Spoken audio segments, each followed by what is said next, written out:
네, 국회의원 선거구 획정위원회가 내년 4월 총선 지역구를 244에서 249개 범위로 정하겠다 발표했습니다. 각 권역 지역구 윤곽이 서서히 드러나면서 인구수가 늘어서 국회의원 수가 느는 도시는 웃는 형편이랄까, 농촌은 인구수가 적기 때문에 어떤 경우는 서울 그 영토에 24배가 되는 그러한 국회의원 하나 나오는 지역구도 전남 쪽에서 생겨나는 것 같습니다. 농어촌 지방 주권지키 의원 모임 여당 측 간사인 황영철 의원을 만나겠습니다. 강원도 홍천이 지역구입니다. 안녕하십니까? 네, 안녕하세요. 네. 황영철입니다. 네. 예. 결국은 이제 헌재의 판결에 따라서 현재 3대 1로 되는 인구 편차를 2대 1로 줄이라. 이래서 이게 나왔는데, 네. 어제 같이 모이신 의원들은 어떤 분들이었어요? 네. 헌재가 3대 1을 2대 1 편차로 줄이라는 결정이 내려진 이후에, 네. 지금 말씀하신 대로, 우리가 이대로 그냥 가게 되면, 도시지역 국회의원 수는 늘어나고, 농어촌 지역과 지방의 국회의원 수는 줄어드는, 결국은, 지금의 국회의원의 분포가 어느 정도 이제 지역적으로 균형적 있게 배치되어 있다고 보고 있는데, 이러면 이제 상당히 이제 이 편차가 국회의원이 지방과 또 수도권, 또 도시와 이 농촌 이렇게 또 차이가 이제 현격하게 나는 상황으로 되다 보니까, 이러면은 우리나라 국가 균형 발전의 측면에서 봤을 때도 국회의원 분포가 굉장히 왜곡될 거라고 저희들은 보고 있는 거고요. 그리고 이제 농어촌과 지방의 대표성은 현저히 약화될 수밖에 없다. 그래서 이대로 있어서는 안 되겠다라는 생각을 가지고 인구 주로 이제 하한에 해당돼서 조정이 될 수밖에 없는 지역의 의원들이 중심이 되고요. 또 이 취지에 적극 동참하시는 지방과 농어촌의 의원들이 함께 뜻을 합해서 일단 열심히 좀 이 문제 제기를 해보자 해서 모였습니다. 여야 의원들 모두 16명으로 지금 돼 있고요. 여당이 8명, 야당이 8명, 여야 가리지 않고 함께 지방과 농어촌의 의원들이 중심돼서 모여 있다고 보시면 될 것 같습니다. 그런데 사실은 이제 국토의 넓이를 보면 어느 경우는 서울의 24배가 되는 곳도 있더라고요. 그러니까 여러 개 군이 하나의 지역구인데도 또 인구가 줄어서 어떻게 될지 모르는. 그런데 지금 이제 황영철 의원이 지금 지역하고 계시는 이제 홍천하고 횡성요. 그쪽은 지금 사정이 어떤 겁니까? 저희들은 지금 인구가 한 11만 7천 정도 돼요. 그런데 이제 이번에 헌재 결정대로라면 헌재 결정의 기준은 한 13만 8,200 정도 되거든요. 그럼 이제 하한선에 해당되죠. 근데 저희 지역구만 해도 면적이 선거구 면적이 서울 면적의 4.7배에 해당이 됩니다.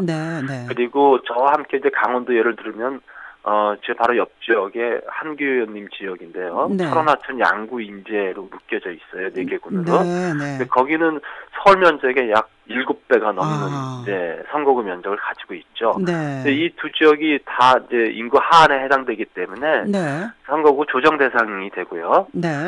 어제 이제 최근에 획정위가 내린 결정대로 지역구 의석을 현행되는 대로 유지하면 우리 두 지역이 합쳐지거나 어쨌든 우리 두 지역은 다른 지역을 포함해서 또 선거구 획백이 될 수밖에 없는데 그러면 서울의 10배가 넘는 이런 지역구가 탄생할 수도 있고 자치단체가 5개, 6개가 묶인 그런 선거구가 만들어질 수도 있죠. 근데 과연 이렇게 되면 과연 한 사람의 국회의원이 중앙에서 국회의원의 역할도 충실히 해야 되고 지역구의 지역대표성을 가진 지역구 활동도 충실히 해야 되는데 과연 이 두 가지를 다 잘할 수 있을까? 그리고 또 지역구민들은 그래도 한 사람의 국회의원, 지역을 대표하는 국회의원과의 소통이라든지 또 여러 가지 또 관계 설정 같은 게 있어요. 그런 것도 있고 또 지역 발전을 위해서 국회의원이 책임져야 될 여러 가지 예산과 정책들이 있는데 이런 것들이 원활하게 이루어지기가 굉장히 어렵죠. 그래서 서울이나 수도권에 뭐 잘 아시겠습니다. 경기도 같은 경우에 7석이 들죠? 네.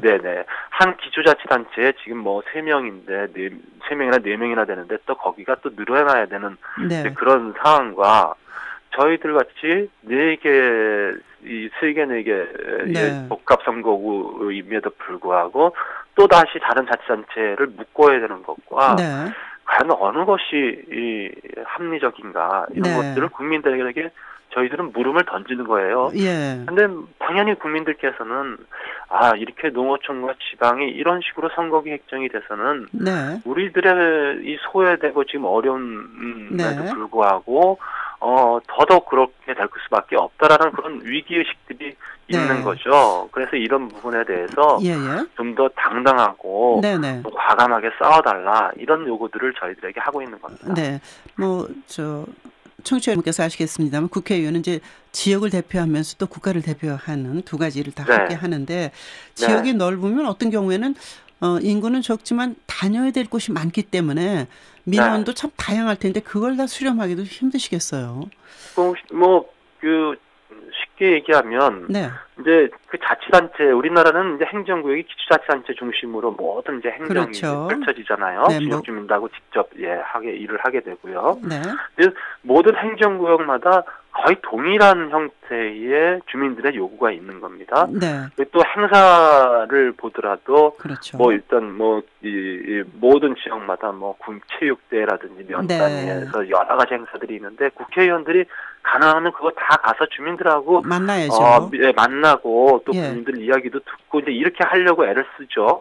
그러면 한 개 자치단체에 있는 국회의원과 이렇게 복합선거구를 가진 국회의원과의 그 지역에서의 활동의 횟수라든지 비용이라든지 또 투자돼야 될 또 시간들 이런 걸 비교하면 엄청난 차이가 있는 거예요. 그리고 저희들은 국회에서 늘 지역을 저 같은 경우는 제 지역구인 이제 홍천행성에서 매일 출퇴근을 하거든요. 그래요? 그러면 이렇게 출퇴근하면서 지역 주민들하고 만나야 되는 시간들 이런 걸 봤을 때 현격한 이제 차이가 있는 거죠. 그렇기 때문에 그 이제 고충이나 문제점 여러 가지 말씀해 주셨는데 그렇다면 사실은 그 대안을 제시하셔야 되는데 어떤 대안을 갖고 계신가요?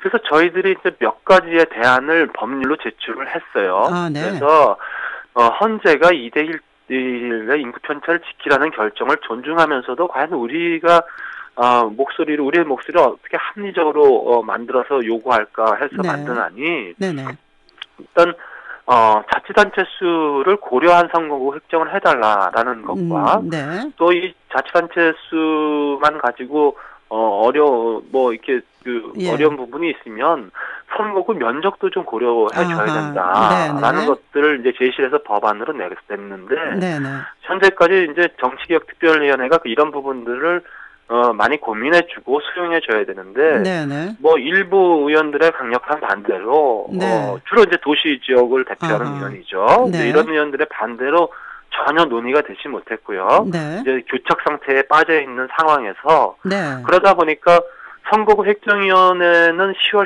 13일까지 획정안을 내게끔 요번에 이제 법률 개정이 됐으니 획정위원님들의 입장에서 봤을 때는 어쨌든 본인들의 역할을 다 해야 되겠다는 생각에서 이제 이번에 지역구 수를 244에서 249석 내에서 하겠다라는 시뮬레이션을 기초한 안을 정치권에다 던진 거라고 저는 보고 있어요. 그래서 그 이제 중요한 말씀인데 일단은 그 새정년의 경우는 지역구 수를 축소하더라도 비례대표를 늘려야 된다는 게 문재인 대표의 생각인 것으로 그동안 알려졌고요. 새누리당의 김무성 대표는 어제 이제 지금 말씀하신 이런 것에 대해서 의미 있는 반응을 보인 것 같아요. 어떻게?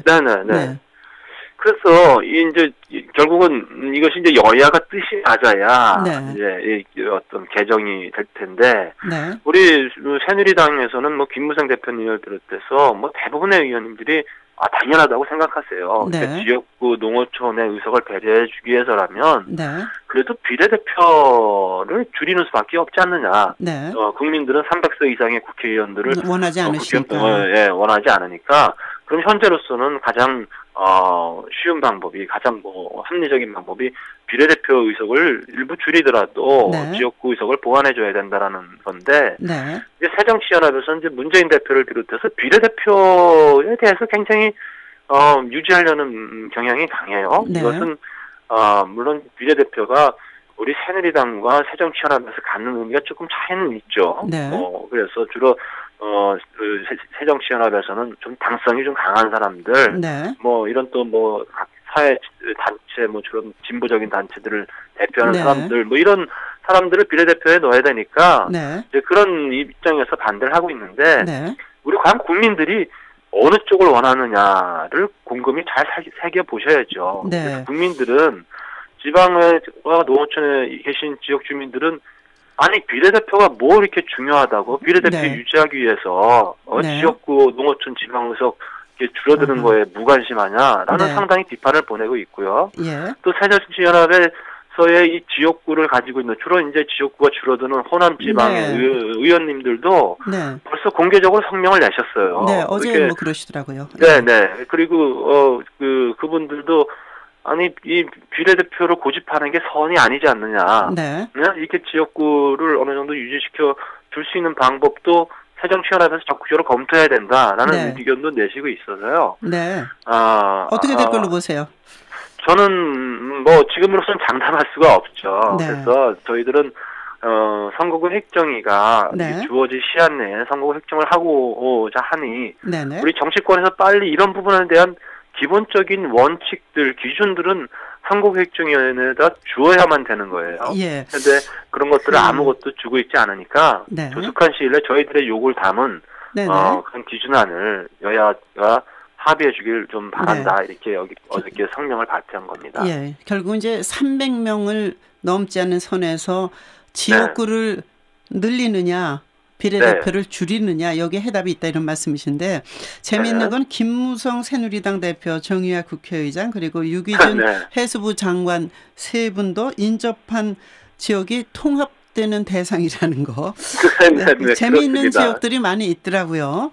네, 그렇습니다. 참 얄궂은 운명일 거예요. 어떤 경우에서는 이쪽을 띄어서 저쪽에다 붙이게 되면 이쪽 지역구에 속한 국회의원은 나는 지역구가 없어지고 저쪽에 계신 의원은 인구를 받았으니까 내 지역구는 사니까 내년 4월 총선에서 유리해지고 이런 것도 상당히 복잡하고 어려운데 즉 말하자면 인구수와 함께 국토의 면적도 함께 고려한 것이 돼야 된다. 그렇다면 전국에 전남 전북도 강원도 여러 가지가 있지 않습니까? 어떻게 하나씩 늘려달라는 말씀이신가요?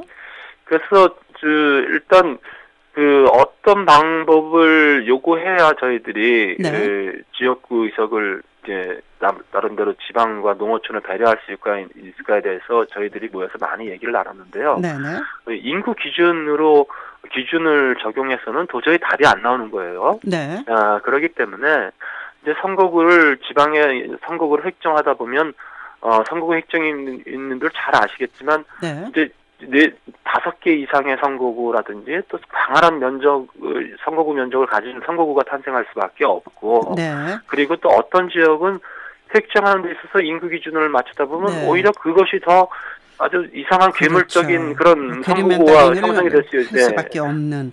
그렇습니다. 이제 그런 모양이 될 수밖에 없어서 지금 이제 이렇게 농어촌을 지역구로 두신 분들의 목소리가 어떤 상황이든 반영되지 않을까 이런 생각을 해봅니다. 오늘 말씀 잘 들었습니다. 감사합니다. 네, 강원도 홍천 횡성 지역구인 황영철 의원을 만나봤습니다.